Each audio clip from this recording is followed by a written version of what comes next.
Hello guys, my name is शान कुमार।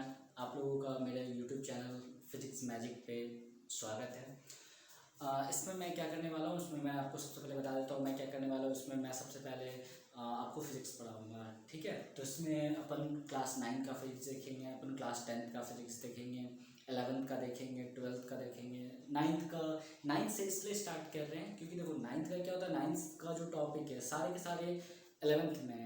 और वो क्या होता है, उसको वहाँ पे अपन क्या करते हैं, मतलब अच्छे लेवल पे देखते हैं, ठीक है। 10th का टॉपिक 12th में आता है, तो अपना फंडामेंटल पहले क्या होना चाहिए, स्ट्रांग होना चाहिए। अब जैसे 9th में भी क्या है, बहुत सारे एग्जाम होते हैं, ठीक है। जैसे NTSC national talent search examination, वैसे ही IJSO international junior science olympiad. तो उसमें क्या होता है, अपना अच्छा क्वेश्चन आते हैं 9th क्लास से, ठीक है। NTSC में भी स्कॉलरशिप प्रोग्राम है, तो वो भी बहुत ज़्यादा स्टूडेंट के लिए क्या होता है, बेनिफिशियल होता है। तो अपन सारा देखेंगे 9th का, एक करके सारा टॉपिक देखेंगे। मोशन देखेंगे, न्यूटन लॉज ऑफ मोशन देखेंगे, ग्रेविटेशन देखेंगे। वैसे ही 10th में अपन लाइट देखेंगे, इलेक्ट्रिसिटी देखेंगे। वापस फिर 11th का स्टार्ट करेंगे। 11th में अपन मतलब सारा टॉपिक देखेंगे, मेंस लेवल, नीट लेवल का, और बोर्ड बोर्ड पैटर्न भी देखेंगे, NCERT भी देखेंगे, ठीक है। तो इसमें क्या है कि अपन, ठीक है, आज से स्टार्ट करते हैं। तो देखो क्लास 9 में फिजिक्स क्या होता है, it is the branch of science in which we observe, measure and describe nature and natural phenomena. इसमें क्या होता है, अपन क्या करते हैं, ये साइंस का ब्रांच है और बहुत इंपॉर्टेंट ब्रांच है फिजिक्स का। जैसे आप अगर जाओगे इंजीनियरिंग में तो इलेक्ट्रिकल, मैकेनिकल, सिविल ब्रांच, उसमें क्या होता है, अपने जो फिजिक्स का जो पोर्शन है उसी को अपन बहुत ज़्यादा डिटेल में स्टडी करते हैं, ठीक है। तो ऑब्जर्व ऑब्जर्व करते हैं नेचर, ठीक है, nature and natural phenomena. Measure करते हैं, डिस्क्राइब करते हैं, जैसे लाइट होता है, साउंड होता है, ठीक है, प्रेशर होता है। तो सब में क्या होता है, फोर्स होता है, सब नेचर है, नेचर फेनोमेना। उसको अपन क्या करते हैं, मेजर करते हैं, ठीक है, ऑब्जर्व करते हैं और उसको डिस्क्राइब करते हैं। इसलिए फिजिक्स बहुत ज़्यादा डिटेल में अपने को स्टडी करना होता है। सबसे पहले अपन देखें क्लास 9 के टॉपिक में देखें मोशन। तो मोशन में क्या होता है, मोशन में अपन स्टार्ट करेंगे।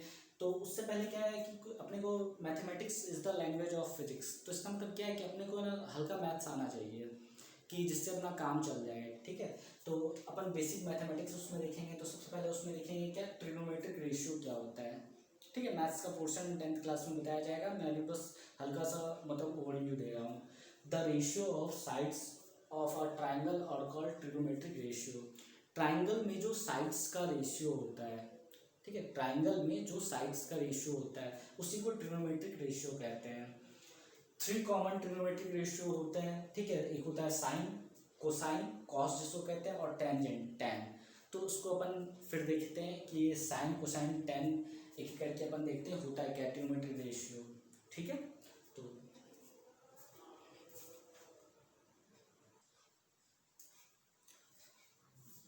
हेलो, हाँ, जैसे देखो इन अ राइट एंगल ट्राइंगल, ठीक है। तो ये क्या है, राइट एंगल ट्राइंगल है ABC। अब देखो ये इसमें क्या है, ये 90 डिग्री है, परपेंडिकुलर 90 डिग्री है, ठीक है। तो इसमें देखो अपने को क्या होता है, ट्रिग्नोमेट्रिक रेशियो क्या होता है, एंगल साइड्स का क्या होता है, रेशियो होता है। ट्रिग्नोमेट्रिक रेशियो यही होता है राइट एंगल ट्राइंगल में। अब देखो राइट एंगल ट्राइंगल हमेशा अपने को ध्यान रखना है कि ये जो है, ये जो मैंने साइन बना रखा है इसको क्या कहते हैं, थीटा कहते हैं, इसको थीटा कहते हैं। तो देखो थीटा के जो अपोजिट होता है इसको क्या कहते हैं, परपेंडिकुलर। ये जो क्या होता है इसको कहते हैं बेस, और ये जो होता है इसको कहते हैं हाइपोटेन्यूस। हाइपोटेनस, हाइपोटेन्यूस, जो बोलो प्रोनाउंसिएशन है। तो ये देखो अपने को हमेशा ध्यान रखना है कि राइट एंगल ट्राइंगल में थीटा के जो अपोजिट होता है उसको परपेंडिकुलर कहते हैं, इसको बेस कहते हैं, इसको हाइपोटेन्यूस कहते हैं। मैंने यहाँ पे इसको H लिखा, AB, ठीक है। AB क्या है, हाइपोटेन्यूस। BC क्या है, परपेंडिकुलर, और AC क्या है, बेस, ठीक है। ये मैंने क्या बना रखा है, थीटा बना रखा है। अब देखो साइन थीटा क्या होता है, साइन थीटा होता है परपेंडिकुलर अपॉन हाइपोटेन्यूस, मतलब ratio of perpendicular upon hypotenuse, ठीक है। कॉस थीटा क्या होता है, वो होता है ratio of base upon hypotenuse, मतलब बेस ये और हाइपोटेन्यूस इसका रेशियो। बेस बेस क्या है, AC, और हाइपोटेन्यूस क्या है, AB। वैसे ही टेन थीटा क्या होता है, टेन थीटा होता है परपेंडिकुलर अपॉन बेस। परपेंडिकुलर क्या है, BC, और बेस क्या है, AC। तो ये टेन थीटा हो गया, टेन थीटा क्या हो गया, परपेंडिकुलर अपॉन बेस। वैसे ही देखो 6 ट्रिग्नोमेट्रिक रेशियो होते हैं, साइन कॉस टेन, ठीक है, sine cos tan, cosec sec cot, ठीक है, sine theta cos theta tan theta cosec theta sec theta cot theta. अब देखो कॉसेक थीटा जो होता है वो इसका उल्टा होता है, ये परपेंडिकुलर अपॉन हाइपोटेन्यूज है, ये क्या होता है हाइपोटेन्यूज अपॉन परपेंडिकुलर। वैसे ही सेक थीटा जो होता है वो इसका रिवर्स होता है, ये बेस अपॉन हाइपोटेन्यूज, ये हाइपोटेन्यूज अपॉन बेस होता है। कॉट थीटा क्या होता है ये टेन थीटा क्या होता है परपेंडिकुलर अपॉन बेस, तो ये क्या हो जाएगा बेस अपॉन परपेंडिकुलर, ठीक है। अब देखो ये क्या है जो 6 रेशियो है इसको अपने को याद रखने में बहुत ज़्यादा प्रॉब्लम होती है, तो अपन इसके लिए क्या करते हैं एक मतलब ऐसे शॉर्ट टेक्निक अपन देख लिए हैं। तो देखो उसमें क्या होता है, देखो इसको ऐसे देखते हैं, पंडित बद्री प्रसाद, ठीक है, पंडित बद्री प्रसाद हरी हरी बोल, ठीक है, वापस बोल रहा हूँ, पंडित बद्री प्रसाद हरी हरी बोल। तो पंडित का पी ले लिए, बद्री का बी ले लिए, प्रसाद का पी ले लिए, हरी का एच और बोल का बोल। तो इसको लिख दो, तो यहाँ से क्या हो जाएगा, तो देखो साइन थीटा अगर तुम्हें लेना है तो साइन थीटा में अपन ये ले लेंगे परपेंडिकुलर अपॉन हाइपोटेन्यूज, तो ये साइन थीटा हो जाएगा। कॉस थीटा लेना है तो क्या ले लेंगे बेस अपॉन हाइपोटेन्यूज, तो ये कॉस थीटा हो जाएगा। अगर तीसरा ले लेंगे परपेंडिकुलर अपॉन बेस तो ये क्या बन जाएगा टेन थीटा बन जाएगा। वैसे ही इसको उल्टा कर दो, तो कॉसेक थीटा क्या हो जाएगा हाइपोटेन्यूज अपॉन परपेंडिकुलर, यहाँ लिखा हुआ। सेक थीटा क्या हो जाएगा हाइपोटेन्यूज अपॉन बेस, वैसे ही कॉट थीटा क्या हो जाएगा बेस अपॉन परपेंडिकुलर, ठीक है। तो अपन इसको याद रख ले, पंडित बद्री प्रसाद हरी हरी बोल, और उसके बाद है ना इसका ये वाला ले लेंगे अगर पंडित पी अपॉन एच, तो ये क्या हो जाएगा sine theta, B upon H तो ये क्या हो जाएगा cos theta, P upon B ये ले लेंगे टेन थीटा, फिर इसको उल्टा करके ले लेंगे तो cosec theta sec theta cot theta, ऐसे हो जाता है, ठीक है। तो ये बहुत ईजी है।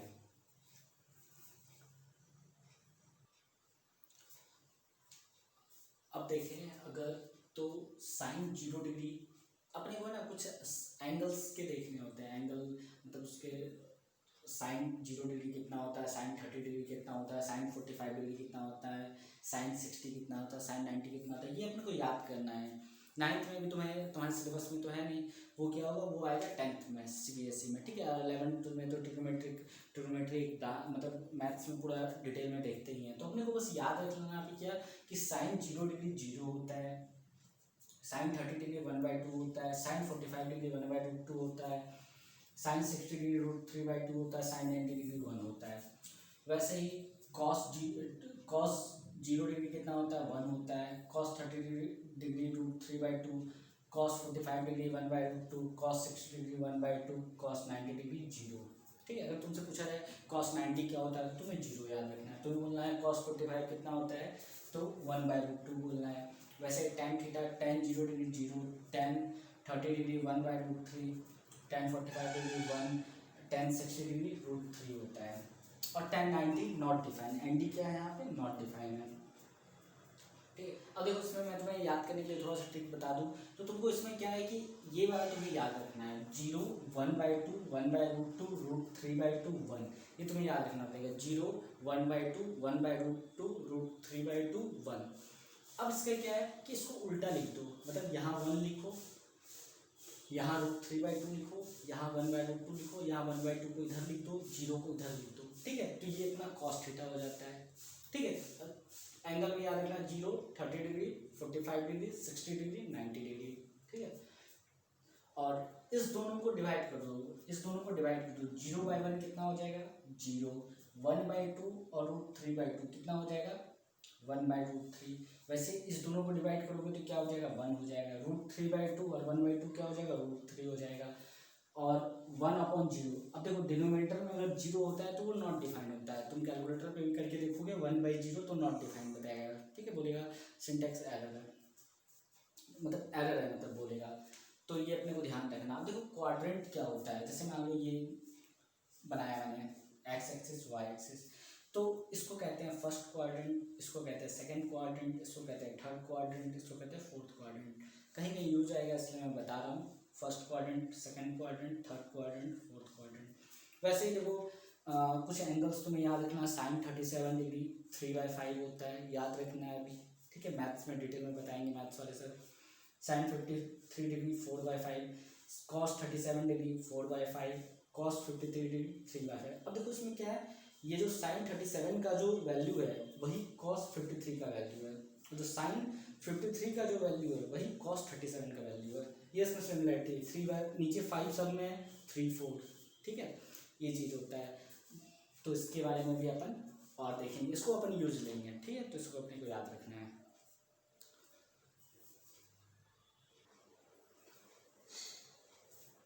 अब देखो पाइथागोरस थ्योरम, ठीक है, बेसिक मैथमेटिक्स ही देख रहे हो, उसमें पाइथागोरस थ्योरम क्या होता है।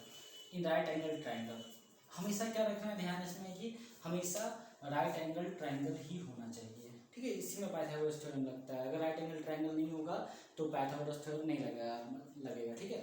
ऐसा नहीं कि ना मतलब राइट एंगल ट्राइंगल ले लिए, इक्विलेटर ले लिए या फिर आइसोस्केलस स्केलर, कोई भी ट्राइंगल नहीं लगेगा, बस सिर्फ राइट एंगल ट्राइंगल, मतलब ये एंगल कितना होना चाहिए, हमेशा 90 डिग्री होना चाहिए। तो इसको अपन हाइपोटेन्यूज बोले, इसको परपेंडिकुलर बोले, इसको बेस बोले, अभी थोड़ी देर पहले बोला ही गया।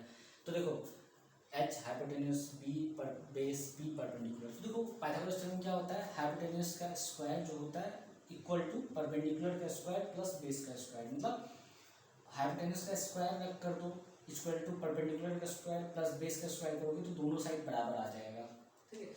इसका बेनिफिट क्या होता है, देखो इसमें क्या होता है कि अपने को क्या होता है कुछ कैलकुलेशन करने पड़ते हैं, जैसे अपने को हाइपोटेन्यूज करके भी निकालना होता है, बेस दे दिया परपेंडिकुलर दे दिया, अपने को हाइपोटेन्यूज निकालना है, तो अपन क्या करेंगे, इसको अब स्क्वायर हटेगा तो यहाँ क्या आ जाएगा, अंडर रूट आ जाएगा। तो देखो परपेंडिकुलर का स्क्वायर प्लस बेस का स्क्वायर, ये अंडर रूट आया, तो इसमें दोनों को वैल्यू पुट करो तो यहाँ से हाइपोटेन्यूज आ जाएगा। वैसे ही अपने को मान लो अननोन क्या है इस बार, परपेंडिकुलर है या फिर बेस है, तो अगर बेस है तो बेस निकालना है, तो बेस का स्क्वायर, तो ये क्या हो जाएगा हाइपोटेन्यूज का स्क्वायर, और ये पी इधर आएगा तो क्या हो जाएगा माइनस परपेंडिकुलर का स्क्वायर, स्क्वायर हटाओगे तो क्या अंडर रूट आएगा, तो हाइपोटेन्यूज का स्क्वायर माइनस परपेंडिकुलर का स्क्वायर, तो यहाँ से बेस आ जाएगा। अब यहाँ से परपेंडिकुलर निकालना है तो ऐसे ही क्या करेंगे, हाइपोटेन्यूज का स्क्वायर माइनस बेस का स्क्वायर अंडर रूट ले लेंगे, तो यहाँ से हाइपोटेन्यूज आ जाएगा, बेस आ जाएगा, परपेंडिकुलर आ जाएगा, अपना तीनों आ जाएगा, ठीक है। तो इसमें अगर एक एग्जाम्पल देखें अपन, जैसे देखो एक सिंपल एग्जाम्पल देखते हैं।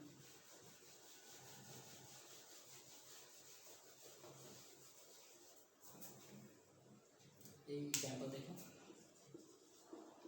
मान लो जैसे ये ट्राइंगल है थीटा, ये कितना है, ये है 4 मीटर, ये है 3 मीटर, तो ये कितना होगा, ठीक है, ये अपने को निकालना है। तो बस सिंपल हाइपोटेन्यूज निकालना है। हाइपोटेन्यूज क्या होता है, हाइपोटेन्यूज का स्क्वायर इक्वल टू परपेंडिकुलर का स्क्वायर प्लस बेस का स्क्वायर, ठीक है। तो देखो यहाँ पे अगर मुझे ये निकालना है तो यहाँ से देखो hypotenuse equal to under root perpendicular का स्क्वायर प्लस बेस का स्क्वायर, तो यहाँ से देखो क्या करेंगे, परपेंडिकुलर का स्क्वायर कितना हो जाएगा 3 का स्क्वायर प्लस 4 का स्क्वायर, तो यहाँ से देखो ये कितना आ जाएगा, 3 का स्क्वायर कितना होगा 9, 4 का स्क्वायर 16, तो 9 प्लस 16, तो ये आ जाएगा 25, तो ये यहाँ से आ जाएगा 5 मीटर, ठीक है। तो यहाँ पे हाइपोटेन्यूज कितना आ गया अपना 5 मीटर, ये क्या हो गया अपना आंसर हो गया, ठीक है। तो ऐसे अपन कैलकुलेशन कोई भी कर सकते हैं, जैसे ये दिया रहेगा ये दिया रहेगा तो ये वाला निकालना होगा, कभी कभी ये दिया रहेगा ये दिया रहेगा ये निकालना होगा, तो अपन ऐसे कैलकुलेशन कर सकते हैं, तो ये बहुत इजीली हो जाता है।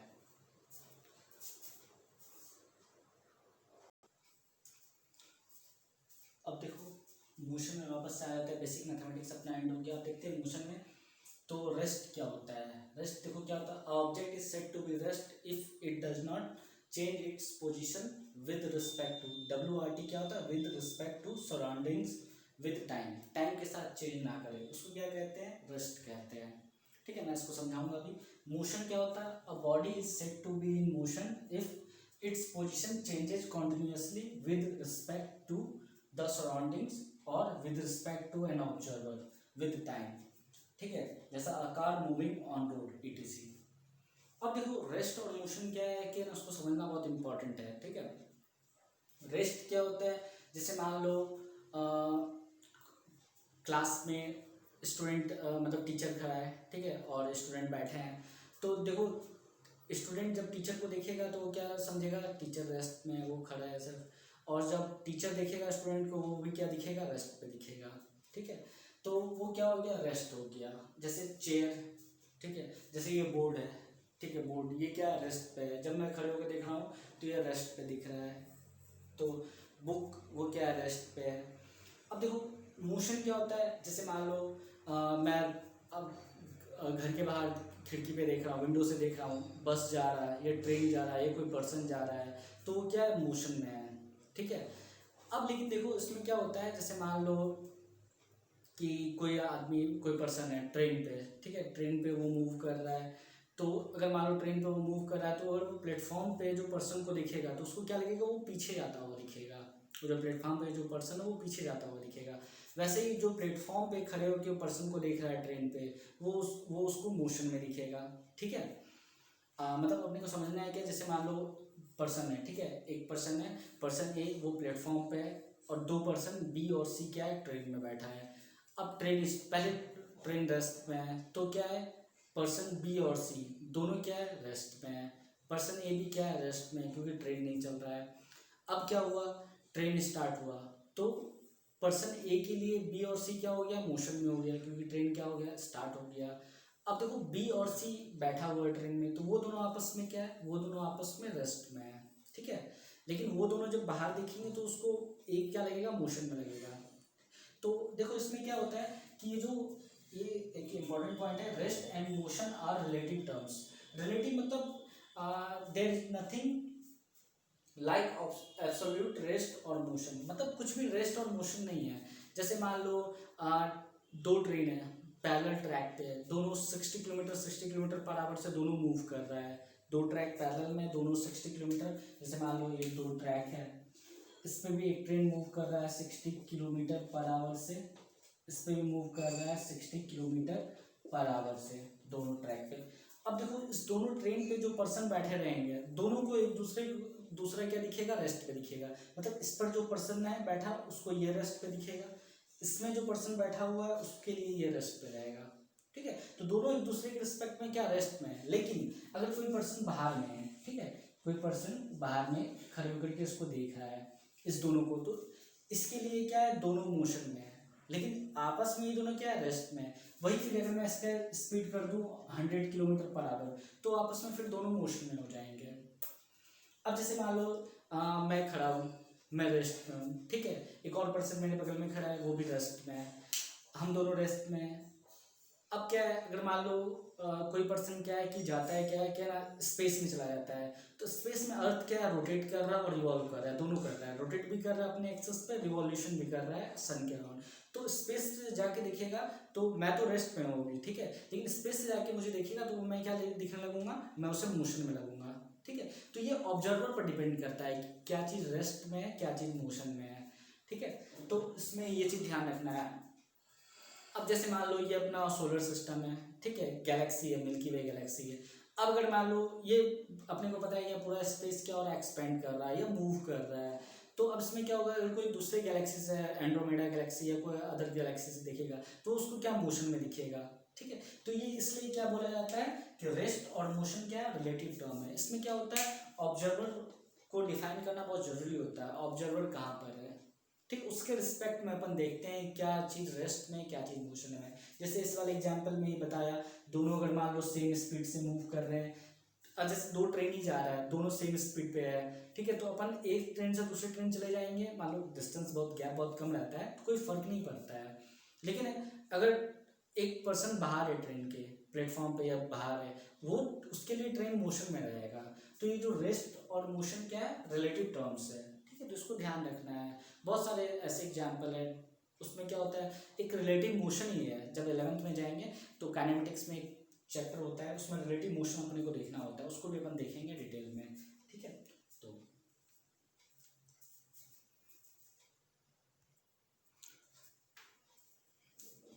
अब देखो इसके बाद देखते हैं motion in 1, 2 and 3 dimension. Motion 1 dimension, 2 dimension and 3 dimension.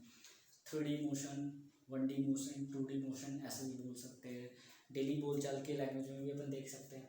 अब देखो मोशन इन 1 डायमेंशन, वो क्या होता है, उसको रेक्टिलिनियर और लीनियर मोशन कहते हैं, उसको रेक्टिलिनियर या लीनियर मोशन कहते हैं।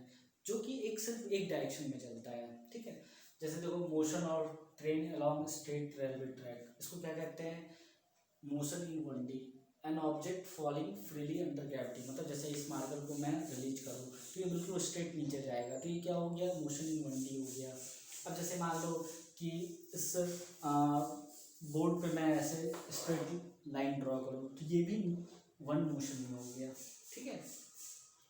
तो या फिर मैं ऐसे ड्रॉ करूँ या फिर मैं ऐसे ड्रॉ करूँ, कैसे भी ड्रॉ करूँ, ये मोशन 1D स्ट्रेट होना चाहिए, बिल्कुल स्ट्रेट लाइन में, लीनियर होना चाहिए, ठीक है, लीनियर। तो उसको क्या कहते हैं, मोशन इन 1D कहते हैं।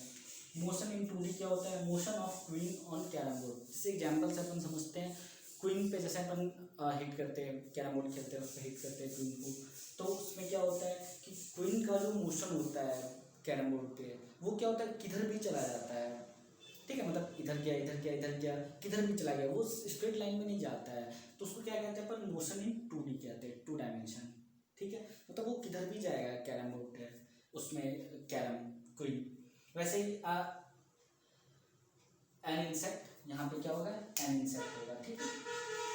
An insect crawling on the floor, जैसे मान लो एक इंसेक्ट है या एंट है या कोई भी इंसेक्ट है, वो फ्लोर पे क्राउल कर रहा है, ये जैसे इस पर ही क्राउल कर रहा है, वो मान लो एक लिजर्ड है, तो किधर भी चलेगा, वो बिल्कुल स्ट्रेट लाइन में नहीं जाता है। तो देखो उसमें क्या होता है, जैसे मान लो उसमें क्या होता है, वो डायमेंशन चेंज करता है। जैसे इसको ऐसे समझते हैं, जैसे मान लो ये है ना, जैसे ये इसको मान लेते हैं एक्स एक्सेस, ये जो बोर्ड का जो नीचे का है इसको एक्स एक्सेस लाइन मान लेते हैं, इसको वाई एक्सेस बोल देते हैं, और ये जो जैसे पेन बाहर आ रहा है, एक लाइन बाहर आ रहा है, इसको क्या कहते हैं, जेड एक्सेस कहते हैं। तो देखो जैसे ये एक्स हुआ ये वाई हुआ, तो इस एक्स वाई प्लेन में अगर कोई चल रहा है, ठीक, जैसे इस बोर्ड पे सब चल रहा है, तो उसको क्या कहते हैं, मोशन इन 2 डायमेंशन कहते हैं। सिर्फ वो सिर्फ एक्स एक्सेस पे चलेगा, ठीक है, तो उसको रेक्टिलिनियर मोशन कहते हैं या मोशन इन 1D कहते हैं।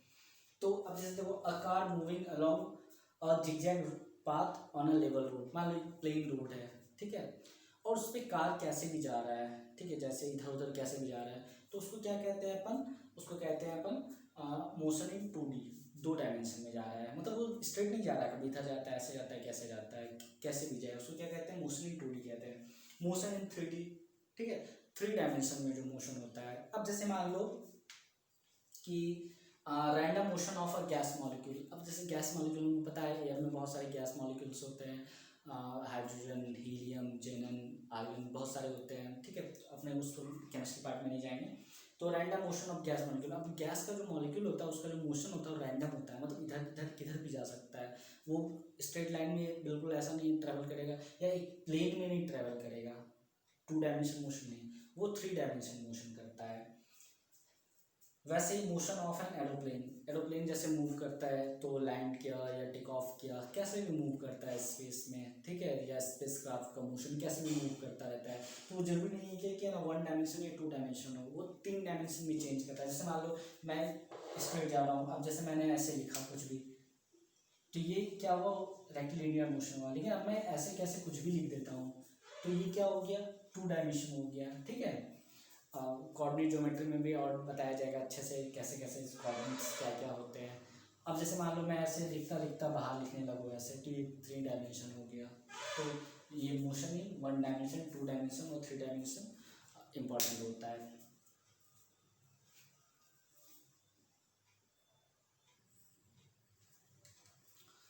अब देखो, अगर देखिए अपना क्वांटिटी, जो फिजिकल क्वांटिटी होते हैं उसको 2 टाइप्स के होते हैं, ठीक है। क्वांटिटी जिसको कि अपन मेजर कर सके हैं उसको फिजिकल क्वांटिटी, तो वो 2 टाइप के होते हैं, एक होता है स्केलर, एक होता है वेक्टर क्वांटिटी, ठीक है। उसको बहुत ज़्यादा अच्छे से ध्यान से देखना है, स्केलर क्वांटिटी, वेक्टर क्वांटिटी, ठीक है। तो सारा फिजिकल क्वांटिटी या तो स्केलर होगा या तो वेक्टर होगा।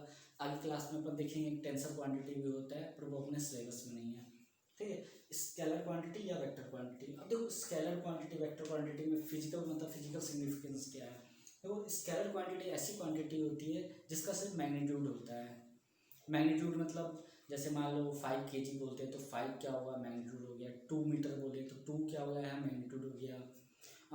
5 न्यूटन बोले तो 5 क्या हो गया, यहाँ पे मैग्नीट्यूड हो गया। वैसे ही कुछ भी मैग्नीट्यूड जो होता है उसका, तो ऐसी क्वांटिटी जिसका सिर्फ मैग्नीट्यूड होता है उसको क्या कहते हैं, फिजिकल स्केलर क्वांटिटी कहते हैं। Any physical quantity which can be completely specified by its magnitude, सिर्फ मैग्नीट्यूड होता है, उसको क्या कहते हैं, स्केलर क्वांटिटी कहते हैं। जैसे मान लो टाइम 5 सेकेंड बोले, ठीक है, तो उसमें सिर्फ मैग्नीट्यूड है। वैसे ही जैसे देखो चार्ज कूलम होता है, 5 कूलम, -2 कूलम, 4 कूलम, जितना भी हो वो क्या हुआ, स्केलर क्वांटिटी है। डिस्टेंस वो भी क्या है, स्केलर क्वांटिटी है। आगे चल के इसी चैप्टर में देखेंगे डिस्टेंस, डिस्प्लेसमेंट, ठीक है, स्पीड और वेलोसिटी देखेंगे। तो ये स्पीड क्या है, स्केलर है। मास स्केलर क्वांटिटी है, टाइम स्केलर है, डेंसिटी, वॉल्यूम।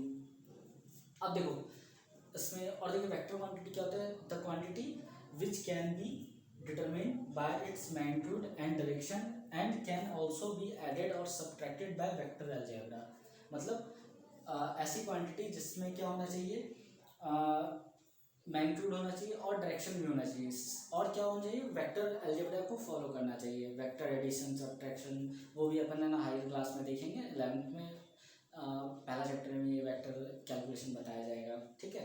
तो उसमें क्या एडेड सबट्रैक्टर होना चाहिए, तब उसकी क्वांटिटी को क्या कहते हैं, वेक्टर कहते हैं। जैसे मान लो जैसे अपन बोलते हैं जैसे एग्जांपल फोर्स, फोर्स क्या है, वेक्टर क्वांटिटी है। वेलोसिटी क्या है, वेक्टर क्वांटिटी है। डिस्प्लेसमेंट क्या है, वेक्टर है। एक्सेलरेशन क्या है, वेक्टर क्वांटिटी है। अब देखो उसका फिजिकल सिग्निफिकेंस बोले, जैसे मान लो मुझे बोला गया कि 5 मीटर तुम जाओ, तो मैं 5 मीटर डिस्टेंस कवर करूँ, तो मैं इधर भी जा सकता हूँ, इधर भी जा सकता हूँ, इधर भी जा सकता हूँ, किधर भी जा सकता हूँ। लेकिन अगर मुझे बोला जाए कि 5 मीटर टुवर्ड्स ईस्ट जाओ, तो मैं हमेशा 5 मीटर ईस्ट इधर ही जाऊँगा, ठीक है। या फिर नॉर्थ बोला जाए तो मैं इधर जाऊँगा।